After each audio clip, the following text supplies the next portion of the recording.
Jacob Rees-Mogg, who's chairman of the influential Eurosceptic group, of course, the ERG, joins me now. She's trying to do what you want. I wish that the Prime Minister were trying to do what I wanted, that she made it clear yesterday that she wouldn't be able to get rid of the backstop. She seems personally committed to the backstop. And that's the real problem with the withdrawal agreement, because it divides up the United Kingdom between Great Britain and Northern Ireland. It leaves us subject to the EU setting our tariffs, so setting tax rates in the UK, and it leaves us subject to the European Court of Justice in great swathes of public policy. So the backstop is a real problem, and the whole thing needs to go. Getting a few warm words and a cup of cocoa really won't be enough.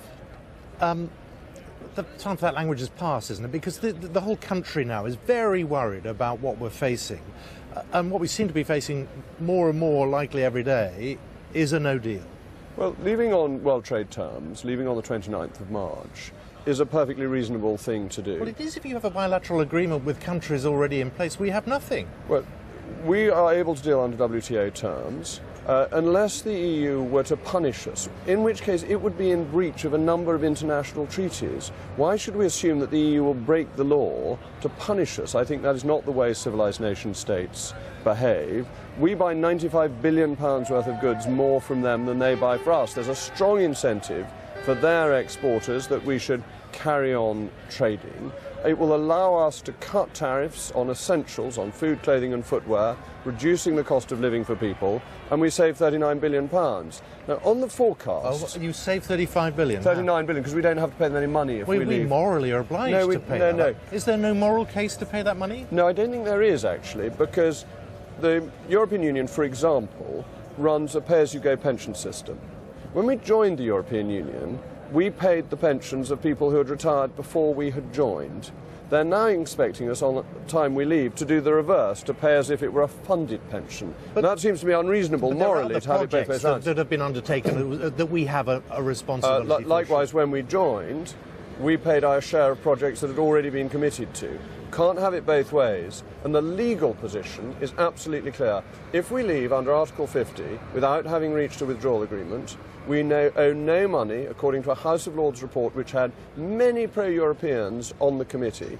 According to that committee, we owe nothing under EU, UK or international law, and that's very important. What is it that you know that all those businesses, all those people who have said a no deal will be economically disastrous for the UK, and yet you stand here and say, no, we'll be fine? What do you know that they don't? I know that they got it wrong before. So if you look at the Treasury forecasts about what happened... I'm not talking about Treasury forecasts, I'm talking about real businesses. Well, I run a business, or I'm involved in a business I set up, and so I have some business experience. The issue here is internationally based in London and in Singapore. We do not have an Irish office, in spite of what some people may have been chanting. We have funds in Ireland, in New Zealand, in Singapore, in the United States, because we're a global fund management company. That would be true of almost all fund managers. But on the forecasts, the Treasury forecast, just by voting to leave, that there would be up to 800,000 job losses. What has happened since is that their figures, they did two scenarios, a very bad one and a bad one. In the 2 years since they did their figures, the economy has grown 5.4% more than they predicted. So the forecasts before on this same Project Fear have been baseless. As for industry that's worried about just-in-time delivery, 21% of components for the car industry come in from outside the European Union. Just-in-time delivery is not a function of the European Union. You describe Project Fear, and yet Project Fear appears to have been borne out by the very fact that Britain cannot get the deal with the EU that it wanted.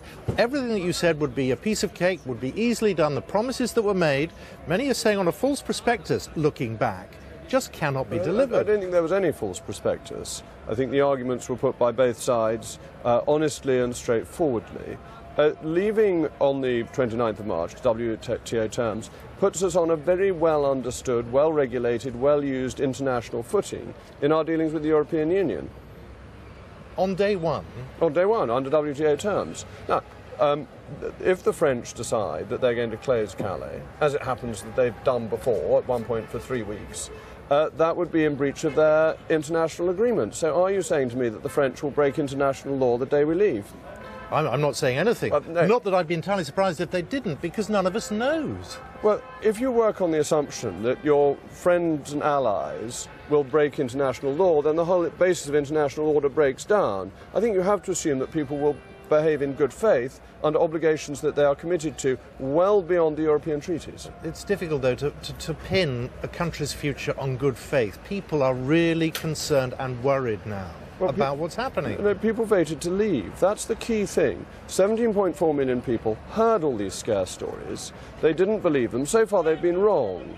That the figures that were given have turned out to be fantasy figures. Do you remember George Osborne was going to give us a punishment budget, and the Government Bank of England said interest rates may rise? I think there was no budget, and interest rates I think fell. Anybody watching will just say a plague on all your houses, because both campaigns were guilty of mistruths at various points. And they've now, everybody's now been found out. The facts are, our Prime Minister is finding it impossible to get a deal that's acceptable to everybody. I'm afraid the Prime Minister has not negotiated competently. And that's why we're in this... What would you have done differently? Oh, she should never have accepted the structure of the negotiations set out by the European Union, that we had to negotiate some things first, and that we've allowed the European Union to say it can't discuss the future arrangements, and then agreed to a backstop. But the backstop is a future arrangement, which apparently it can't agree to.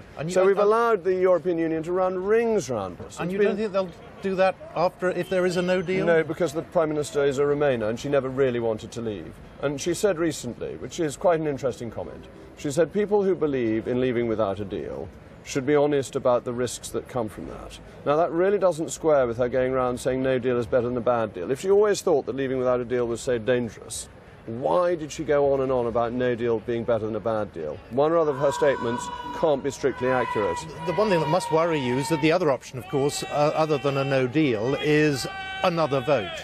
And I'm just wondering whether you agree with those who are saying that's now more likely than it's ever been. Well, I don't think there's any majority in Parliament for it. That I was on a BBC programme yesterday with Mr. Mooner, Chuka Mooner, and he was saying in favour of a second referendum that he saw no majority in Parliament for it. It's basically a loser's referendum. It's for those who lost first time, who don't like the result and want it reversed. I think that's not a proper democratic method of proceeding. Bear in mind the first referendum was validated by an election promise from David Cameron to have it in the first place, and then by both the Labour Party and the Conservative Party confirming it and saying they would accept the result in the 2017 general election. We've had 3 votes around this referendum. To overturn it because a few malcontents don't like losing would be a democratic disgrace. I just wonder if you ever, in the middle of the night, wake up and think, what have I done? What is this argument that I have been putting forward that's created so much anger out there? And you can see it. They're shouting at you. Many of these people are shouting at you directly. Well, do you not worry that that anger is in some way justified? People are worried about what's happening. I think the divisiveness of the referendum is a great misfortune for this nation. If you wanted to double that and triple it, you would have a second referendum. If you think the first referendum was divisive, think very, very carefully about asking for a second one, because I think that would divide us even more. But people voted to leave, so no, I don't wake up in the middle of the night thinking, how have I caused this division? I think in the morning and in the evening when I go to bed that we have campaigned for democracy, so that when people vote they can change their government, that we won't be governed by unelectable, unaccountable people in Brussels who we cannot remove. We will be able to make our own laws. And why do I think that's important? Because I think the British people can make better laws for themselves than other people can make for us. And you are hoping that European countries who up until now have been our friends, we are now turning our backs on, will play fair in your language. That's what you are hoping. We're not turning our backs on them. We're remaining members of NATO. We have other alliances with them, particularly in relation to security. We're simply leaving the European Union, which was supposed to be a trading organisation. We're not staying in a trading club. It's not turning our backs on them. The European Union, the member states remain friendly nations and allies who we will be willing to defend if they need defending under the NATO obligation. So I think there is an issue with language, and I accept that all sides fall foul of this from time to time because we don't differentiate enough between the European Union, which it is a blessing to leave, and Europe, which it's a blessing to belong to, and the two are different and separate concepts. Jacob Rees-Mogg, thank you very much for your time. Pleasure. Thanks for talking to us. This is a very bad result for the Prime Minister. 117 votes against her, much worse than she thought. A third of the parliamentary party, the overwhelming majority of backbenchers have voted against her. So the message today to Theresa May is that she has lost her moral and political authority, even if she's got a slightly bigger number. Let's cut to the chase. Will the ERG, will you support her Brexit deal now? Of course I won't. Her Brexit deal is dreadful. Will you resign the whip? No, I'm not going to resign the whip. I'm a full-blown Tory and have been for a very long time. Because the point is, at the moment, I don't know whether you or the ERG have underestimated the anger in the country right now that this is self-indulgent, selfish and rather juvenile at a time when the country has the biggest political decision to make on its hands. The whole issue is that the Prime Minister has not done what she said she would do in the Conservative Party manifesto and a number of her speeches. The Prime Minister said we would leave the customs union in the manifesto, and under her deal we don't leave the customs union. Two-thirds of her party agree with her being in charge and her direction. This is a very bad result for her. More than half the non-payroll, more than half the people not in receipt of the Queen's shilling have voted against her. That is a very bad result for the Prime Minister, and crucially, much, much worse than Downing Street was saying it would be. The ERG is now a busted flush. You have let down Brexiteers. You know which way she will take Brexit now, and it's not towards a no deal. I'm afraid this is not about the ERG. That would be a vanity. Well, tell me which way Brexit goes now. Tell me which way you see it going now. The legislation is in place for us to leave on the 29th of March. That has always been the case. Nobody would have put this vote if we thought the Prime Minister could be relied on to stick to what she said she would do. You're not going to get your version of Brexit now, are you? You're not. That's what the legislation provides for. Not to get it requires the law to be changed. Your version of Brexit That's going to be very difficult to do. Would be a no-deal Brexit, which she has ruled out. No, she hasn't. She said no deal. She's ruled out a no deal. She said no deal is better than a bad deal. Is that another of... She didn't say that in PMQs today. She made it very clear that she would not accept a no deal. Are you saying the Prime Minister is breaking her promises? Are you saying that she's not sticking rigorously to the truth? I rely on the Prime Minister to be honest and upfront and upright, and when she says no deal is better than a bad deal, to mean it. And that's what we've legislated for. I'm saying the most magnificent irony in this is that you, Jacob Rees-Mogg, have let down your fellow Brexiteers. No, You're going to end up with a worse Brexit than if you hadn't even sent in the letters. Oh, that's certainly not true, because the Brexit we were getting in the withdrawal agreement was not a proper Brexit. Nothing is going to be worse than what we were being offered.